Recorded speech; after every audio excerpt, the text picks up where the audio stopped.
Hey guys, so this week is the Art Addicts Alliance video for June. Yes, June. And before I get started on the piece, I literally just finished it right now, and I'll explain why. But so that I don't have the footage in front of me and I'm not watching it. So if I mention things kind of out of order, a little bit all over the place, that's why. But yeah, so be prepared. I have a lot to say about this piece, so I'm probably gonna run my mouth for 15 minutes. So the theme that was chosen was fairy tales, and I had a couple different approaches that I saw to this, which was to either take a more popular fairy tale and sort of put a twist to it, like I don't know, Western Snow White or something, or to take maybe a lesser known fairy tale and illustrate a scene from it or something along those lines, or maybe even like kids acting out, or having like a parent like read a child fairy tale, that kind of thing, more outside of it. And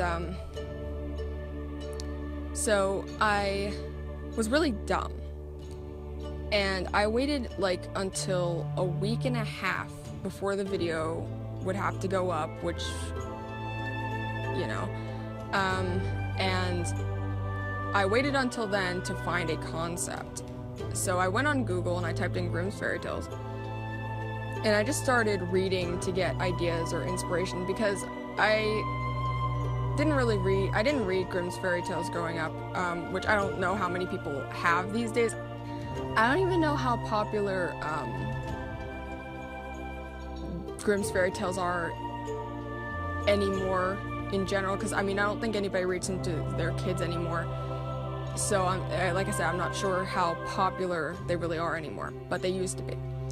Anyway, so I was reading a couple, some of them are really strange, and I came across the 12 Brothers, and I read through it, and I thought that it was really interesting. I'm actually kind of surprised that it hasn't been adapted more. I don't know if it has been adapted or not. To my knowledge, I don't know, but I'm surprised that I think there's a lot of really interesting concepts you could come up with for it. So I chose that, and I did a little I was between either the scene where she meets her brothers for the first time, or when they just get turned into ravens, which I won't tell the whole story here. I won't tell the story here because it would be too long, and I have enough to say about this piece. But yeah, so obviously I went with the point where they turn into ravens because, for one, I think it's probably like the most not even really iconic, what's the word, not the turning point in the story, but whatever. And I thought it would be too hard to fit 13 figures in one drawing and make it work. So, excuse me. So I did a little thumbnail of just her reaching out to the raven like she is here, but I didn't have any idea what I was gonna do for the background, and I even started sketching it out, and I started sketching this 1 week before it had to go up, which is tomorrow, but you're watching it today. And that was really, really dumb, because I don't really know how to draw birds, and it put this drawing behind by at least a day and a half. I was trying to like I was trying to figure out how to draw birds. I kept erasing and redrawing, and I was drawing them in my sketchbook, trying to kind of get an idea for how to draw them. And that took a while. I even at one point skipped over the ravens and started doing the background, because I was like, this needs done. It's too late to start something new. I have to get this done. And originally she was gonna be like close to the house like the window was gonna be on her left-hand side, and she was gonna be really up close to the house, and I was gonna have the garden close to the house. And then I thought about opening up the landscape by having the garden away from the house, and we can actually see the cottage in the background. And I was worried that this very serene kind of background was going to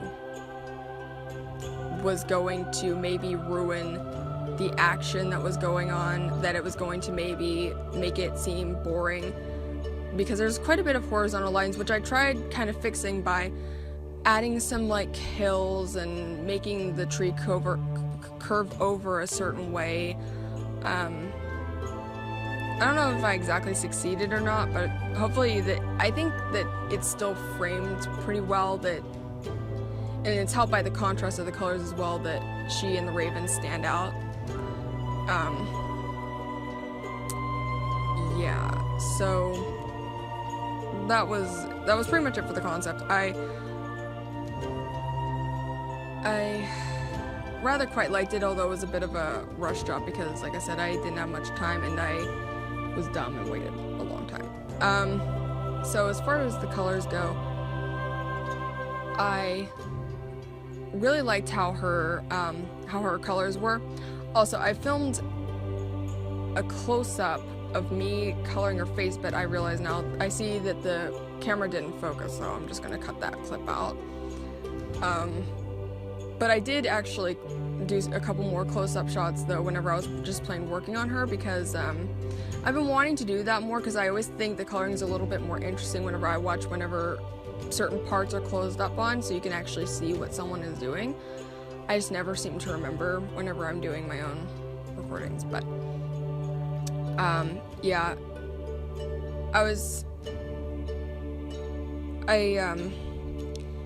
at one point I felt like I had ruined the whole thing whenever I started to work on the trees, especially the ones in the background.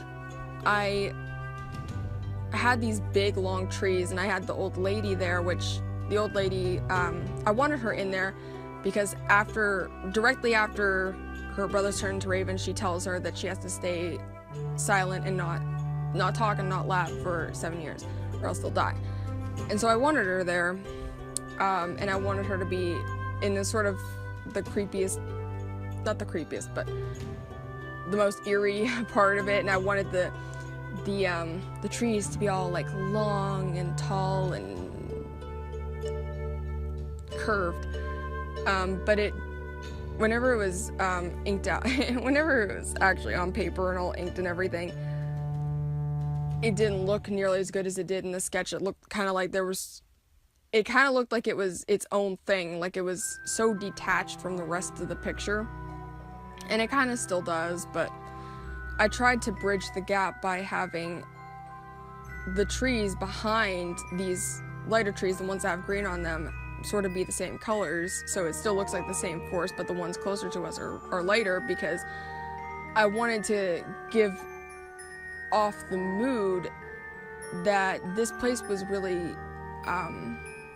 this place was serene up until 5 seconds ago whenever she picked the lilies, but I still wanted to have that feeling of danger, so this was something that I tried to incorporate into both the composition, well, not really yeah, I guess so, and the colors. That's at least what I was trying to go for. Tic-tac, please. And that's something I kind of struggled with, was trying to keep the tones, like, trying to balance out my tones between cool and warm.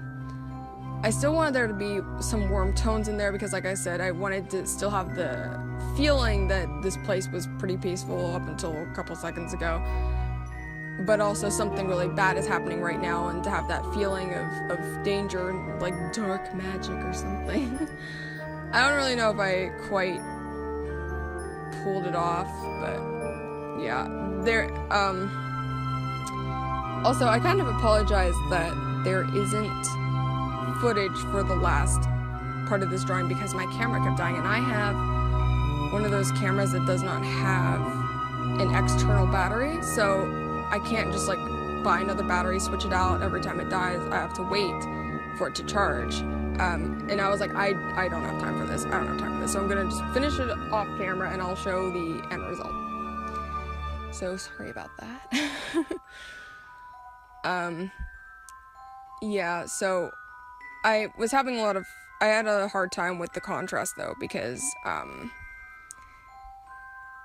the values kept looking too similar. I kept stepping back and I kept having to darken up some areas and it still didn't feel... It was looking better, but it still didn't seem perfect. But once the ravens were in there and you had that extreme kind of light and dark contrast, it really helped bring it together, I think. Yeah. So, I think that's all I really have to say. I felt like I was gonna talk forever. I actually recorded this before, but I talked too much. I know the sky is kind of streaky, but hopefully it kind of seems like it adds to the feeling. I don't know. I have this thing where I really like texture, like tic-tac. Don't do that. I really like texture in drawings, but then whenever it's my own drawing, I feel like everything needs to be super smooth. Yeah, so I don't know, but I tried even adding a little bit of purple to it to help tie it together with the rest of the colors and to also maybe almost give a stormy feel, even though there's not a cloud in sight. Yeah, I'll stop blabbing now. Anyway, I'm really excited to see everybody else's pieces for this. This is one of those themes I'm like, oh, everybody's probably gonna do something really interesting and really neat, and I'm really excited to see what they all do. So, you know, make sure you guys go check all of their videos. I'm really looking forward to seeing what they did. And I hope you guys liked it, and I'm sorry that I talked a lot in this one. And I will have the poll linked for next month for next month's theme. You guys can go vote on that. And we don't have a featured artist this month, but there should be a rafflecopter to get in on being... Oh, no, never mind. Sorry, I just remembered. I think we might actually already have the spot for next month's featured artist filled. Okay, sorry. I will see you guys next week for the next art video and next month for the next Art Addicts Alliance video. So, see you guys later and bye.